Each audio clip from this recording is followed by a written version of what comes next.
राजनीति की दुनिया की बात करो साथियों, 1 साल से ज्यादा का समय हो गया था। कांग्रेस ना सीएलपी बना पाई थी, ना प्रदेश अध्यक्ष बना पाई थी, और अब एकाएक दोनों पद कांग्रेस ने नियुक्त कर दिए हैं।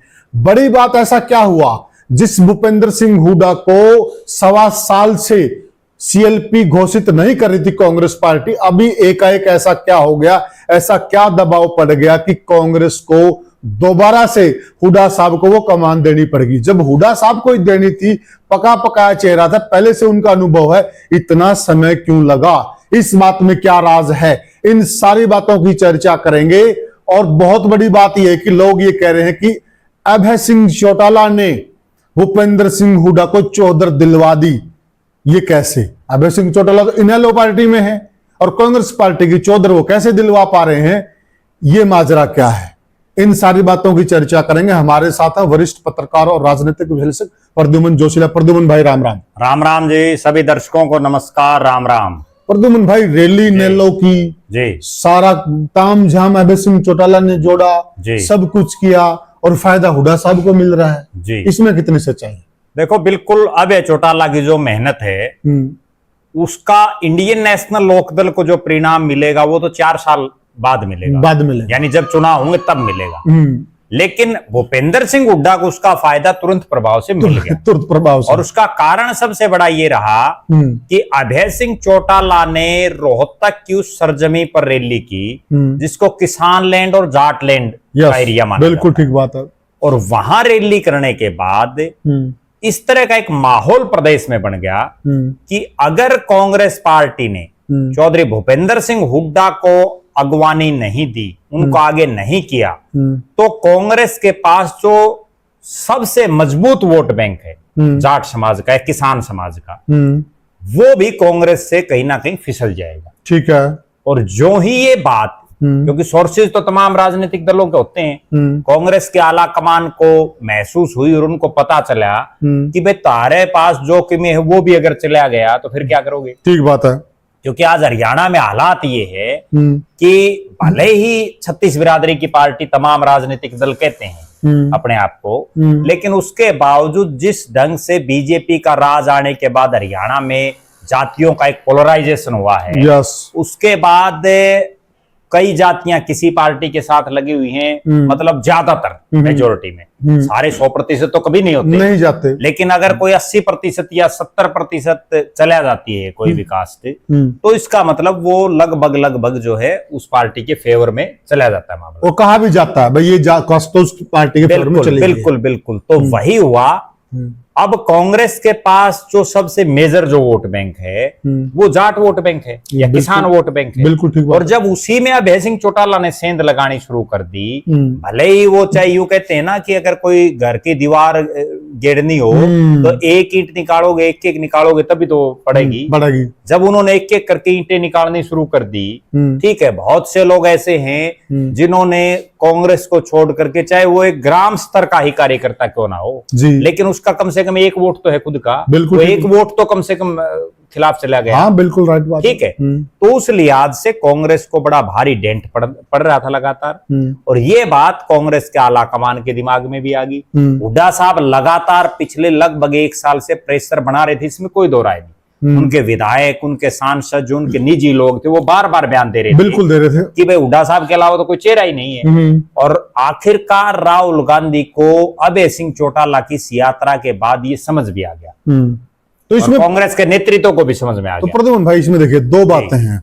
इसमें बड़ी बात क्या थी, एक तो बात यह कि भूपेंद्र सिंह हुड्डा बड़े चेहरे हैं जी, उनके अलावा पार्टी के पास विकल्प नहीं था। एक बात तो ये है। दूसरी बात यह कि कांग्रेस पार्टी को यह डर हो गया था कि अब जाट वोट बैंक खिसकेगा। तो दोनों में से कौन सी बात आपको सही लगती है? देखो, सबसे बड़ी बात जो है, भूपेंद्र सिंह हुड्डा बड़े नेता तो पहले भी थे, हाँ, लगभग 1 साल पहले भी जी, ठीक है ना। आज कोई वो नई फीत थोड़ी लगी। बिल्कुल। वही भूपेंद्र सिंह हुड्डा 4 बार सांसद उस समय भी रहे थे। वही भूपेंद्र सिंह हुड्डा 6 बार विधायक उस समय भी बन गए थे। 9.5 साल मुख्यमंत्री भी उस टाइम पे थे। अब तो कोई नई चीज तो बनी नहीं। बिल्कुल। ठीक है। सबसे बड़ा भय इसी चीज का था कि जो सबसे बड़ा वोट बैंक है अगर वही खिसक गया तो आज जो 37 सीटें और 5 MP आए हैं तो वो आगे कहाँ आएंगे? ठीक बात है। ठीक है ना, ढूंढने से भी नहीं मिलेंगे। बिल्कुल। तो इसलिए वो सबसे बड़ा भय था कि अपना वोट बैंक ना खिसक जाए, और इसीलिए जो है उन्होंने तुरंत प्रभाव से चौधरी भूपेंद्र सिंह हुड्डा को विधायक दल का नेता बनाया जी। वरना अगर चेहरा बड़े के नाम पर बनाते तो लगभग 1 साल पहले बना ही देते। तो इसका कितना असर पड़ेगा? जो अभय सिंह चौटाला ने वहां मेहनत की है जी, तो आपको क्या लगता है कि जाट वोट खिसक गया, या फिर जो एक डैमेज कंट्रोल किया कांग्रेस पार्टी ने तो कांग्रेस पार्टी उसको रोक गई? देखो अब ऐसा है कि 25 तारीख की रैली होली, चौधरी भूपेंद्र सिंह हुड्डा विधायक दल के नेता और विपक्ष के नेता बन गए। अब अगले 6 महीने में हुड्डा साहब कितने एक्टिव रहते हैं, अभय सिंह चौटाला कितने एक्टिव रहते हैं, कितने लोग दोनों अपने साथ जोड़ पाते हैं, उस चीज पर सारा डिपेंडेबल रहेगा। क्योंकि एक रैली होने से, मैं एक बड़ी कड़वी बात मैं बताऊं, रैलियों से राज नहीं बनते, रैलियों से केवल माहौल बनता। अगर यही राज बनते तो जो रोहतक में रैली थी, इससे बड़ी बड़ी रैली कर ली इंडियन नेशनल लोक दल ने। और दूसरी बात, विधायक दल का नेता बनने से सब कुछ नहीं बन जाता। चौधरी भूपेंद्र सिंह हुड्डा तो 5 साल पहले भी थे विधायक दल के नेता। ठीक बात। आज जो कांग्रेसी खुशी मना रहे हैं, लड्डू बांट रहे हैं, पेड़े बांट रहे हैं, हुड्डा साहब की कोठी पर तांता लगा हुआ है, कोई मुख्यमंत्री थोड़ी बन के हुड्डा साहब। ठीक बात है। ये पद तो 5 साल पहले भी था उनके पास, 6 साल पहले। सही बात है। प्रमोशन क्या है? होया तो कुछ नहीं, कुछ भी नहीं, वही है, प्रमोशन तो नहीं है। वही विधायक दल के नेता उस समय थे, वही आज हैं विधायक दल के नेता। जब वो 5 साल विपक्ष के नेता रह करके राज नहीं ले पाए तो आगे इस बात की क्या गारंटी कि वो राज आएगा? ये एक माहौल बनाया जा रहा है, एक संदेश देने के लिए। संदेश तो देखो, जो बुद्धिजीवी लोग हैं वो इस चीज को समझते हैं कि भाई कोई नई चीज तो बनी नहीं, और जो अंध भगत हैं वो तो अपने आप में चाहे लाडू बांटो चाहे कुछ भी बांटो। हाँ, इतना जरूर है, मैं ये बात जरूर कहता हूं कि कांग्रेस आला कमान को भले ही देर से समझ आया, लेकिन ये समझ आ गया कि हुड्डा इज कांग्रेस, कांग्रेस इज हुड्डा। हरियाणा में हुड्डा के अलावा अगर हुड्डा को दरकिनार कर दिया तो कांग्रेस कुछ नहीं बचनी, कुछ नहीं बचनी। ठीक, यानी कि जो वोट बैंक है। एक बड़ी बात और मैं बताता हूँ, हुड्डा गुट के अलावा जो कुछ एक विधायक और आज बने बैठे हैं, उनमें से भी ज्यादातर को जिताने में हुड्डा साहब और दीपेंद्र हुड्डा ने जो माहौल बनाया, उस माहौल का एक असर रहा। दीपेंद्र हुड्डा ने जो 5 साल मेहनत की सड़कों पर, उस चीज का असर हुआ। दीपेंद्र हुड्डा जितना 1 साल में घूम लेते हैं, उतना तो कुमारी शैलजा रणदीप सिंह सुरजेवाला 5 साल में भी नहीं जाते। ठीक बात है। तो अगर अभय सिंह के लिहाज से देखें जी, देखिए अभय सिंह चौटाला की मुझे समझ में नहीं आती, पूरे परिवार की बात कर रहा हूं, पूरे देवीलाल परिवार की। जो रोहतक का क्षेत्र है, ये चौधरी देवीलाल की कर्म भूमि रही है, और चौधरी देवीलाल के साथ ही पूरा क्षेत्र था। आज भी वहां पुराने लोग है ना प्रद्युमन भाई, वो देवी दयाल कहते हैं, और वो पार्टी का नाम नहीं लेते, वो कहते हम तो देवी दयाल को वोट डालते हैं।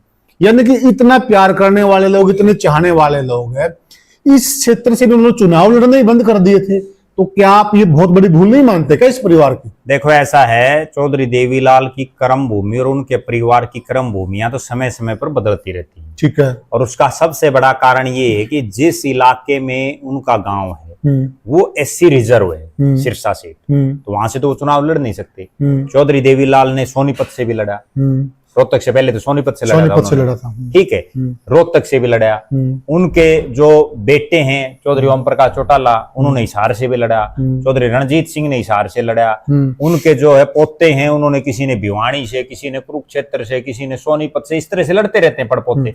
इसमें एक साथ मैं जोड़ देता हूँ, लेकिन जो कामयाबी चौधरी देवीलाल को रोहतक से मिली है ना, राजनीति में जब वो पहली बार जो कामयाबी रोहतक से मिली थी, और रोहतक से जो नाम हुआ था, एक दिल्ली के बगल की सीट है, जो लाभ वहां से मिलता है, उसमें अंतर है प्रद्युमन भाई। नहीं, वो तो कतई कोई दो राय नहीं कि उसी रोहतक से जीत के वो देश क्यों प्रधानमंत्री बने। हाँ, बिल्कुल, ठीक है ना, लेकिन उसके बाद उसी रोहतक ने उनको 0 पर भी ला दिया। 0 पर ला दिया, हार जीत अलग है। लेकिन रोहतक से जीतने के बाद जब वो प्रधानमंत्री बन गए, उसके बाद वो कोई चुनाव जीत ही नहीं पाए। लेकिन ऐसा तो नहीं था प्रद्युमन भाई की जमानत जब्त हो गई, ऐसा तो कभी भी नहीं हुआ। कांटे की टक्कर, कोई दो राय नहीं। लेकिन परिवार को लड़ना चाहिए था ना, लड़ना चाहिए था, तो छोड़ना नहीं चाहिए था। मैंने तो लगभग 1 साल पहले भी एक वीडियो में बोला था कि अगर अभय सिंह चौटाला को अपनी राजनीति जिंदा रखनी है, बिल्कुल, तो उनको डंके की चोट पर ऐलान करना चाहिए कि मैं अगला चुनाव किलोई से लड़ूंगा, या जहां चौधरी भूपेंद्र सिंह हुड्डा लड़ेंगे वहां से लड़ूंगा। बिल्कुल, ठीक है, बिल्कुल, क्योंकि वोट बैंक तो दोनों का एक ही है। बिल्कुल सही बात है। उसी में सेंध लगानी है। राइट बात है। अच्छा, अब क्या था, आप कह रहे हो कि चुनाव नहीं लड़ा। चुनाव लड़ना तो अब भूल जाओ, क्यों नहीं लड़ा वो भी कारण बताऊं। 1989 में रोहतक से सांसद बने चौधरी देवीलाल, वो प्रधानमंत्री बन गए। उसके बाद 91 में आ रहे, 96 में आ रहे, 98 में आ रहे, लगातार 3 चुनाव आ रहे। 3 चुनाव हारने के बाद किसी ने भी उनके परिवार के रोहतक की तरफ मुंह ही नहीं कराया। ठीक है, जब इतना बड़ा शख्स लगातार 3 चुनाव हार गया तो देखो मतलब हौसला ही नहीं बन पाता। प्रद्युम्न भाई, फिर अगली बात एक बात मैं साथ में जोड़ूंगा। देखिए, तो देवीलाल बुजुर्ग हो गए थे, अगर वो आगे भी चुनाव लड़ने में सक्षम होते, शरीर साथ देता, वो रोहतक से फिर लड़ते। अब जज्बा देखिए ना, उनका जज्बा देखिए आप, और परिवार ने वो सीट ही छोड़ दी। मैं वही बात कह रहा हूं आपको कि जो चौधरी देवीलाल थे वो अगली पीढ़ियां थोड़ी हैं, ठीक है ना। उसके बाद क्या हुआ, चुनाव लड़ना तो बड़ी दूर की बात है, उस रोहतक में रैली तक नहीं करी। हाँ, रैली तक भी नहीं की। तो कम से कम रैली तो कर लेते। सही बात है, ये रैली पहली बार करी है, और रैली का असर देख लो आप। ठीक है। हाँ, और रैली में भी एक बहुत बड़ी कमी रही, आपको बताऊं बात। अगर उसी रैली में अभय सिंह चौटाला ये ऐलान और कर देते कि हमारा परिवार अगला चुनाव यहां से लड़ेगा, ठीक बात है, बात कुछ और होती। और बिल्कुल सही कह रहे हैं, बिल्कुल। सीधी टक्कर जब तक आप किसी को नहीं दोगे ना। चौधरी देवीलाल क्यों नेता बने? चौधरी देवीलाल इसीलिए तो नेता बने कि उन्होंने दूसरे बड़े नेता को उसके घर में जा करके ललकारा। बिल्कुल, मुझे को कितना बड़ा नेता हो। बिल्कुल सही बात। वरना कौन राजस्थान, कौन पंजाब में चुनाव लड़ने देता? सही बात है। और जो भी जाट बड़े नेता थे उन्हीं को सामने जाके, बिल्कुल पता था मुझे इस समुदाय का नेता बनना है। नेता तो तभी बनेगा। हाँ, राजनीति में तो, राजनीति की एक सबसे बड़ी खास बात यह है कि यहाँ किसी पर भरोसा किया ही नहीं जा सकता। आखिरी सवाल, आप जो रोहतक की रैली है उसको कितना सक्सेस मानते हैं? देखो, अभी सक्सेस कितनी रही, क्या रही, कई एंगलों में सक्सेस होती रैली। एक एंगल तो ये था कि जो अभय सिंह चौटाला बार बार ये कहते थे कि मैं इतना बड़ा धराटा उठा दूंगा, इतनी ज्वाइनिंग कराऊंगा, फलाना करूंगा, वो तो कुछ हुआ नहीं। ठीक है, किसी बड़े चेहरे ने नहीं ज्वाइन। जो कि प्रोफेसर संपत सिंह का रुका पार्ट रहा था, वो गए ज्वाइन उन्होंने भी। प्रोफेसर संपत सिंह तो घर के रहे ना घाट के, ठीक है। उन्होंने खुद, लोग तो ये कहते हैं कि कुल्हाड़ी पर पांव मार लिया, लोग तो ये कहते हैं कि पांव पर कुल्हाड़ी लग गई, लेकिन उन्होंने तो कुल्हाड़ी पर पांव मार लिया, और वो भी ढूंढ के। ठीक है।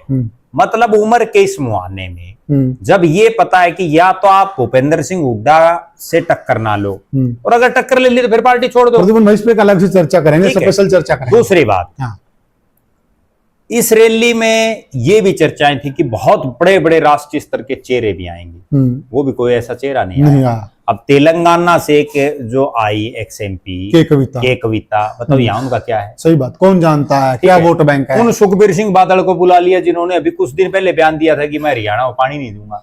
ठीक बात है, ठीक है। तो क्या असर पड़ेगा इससे? सही बात है। फिर कामयाब, ये एंगल तो है कि कामयाब नहीं हुई इन दो एंगलों से, और कामयाब हुई किस एंगल से? पहली बार 2018 में जब से पार्टी टूटी, सबसे ज्यादा भीड़ इस रैली में, कोई दो राय नहीं।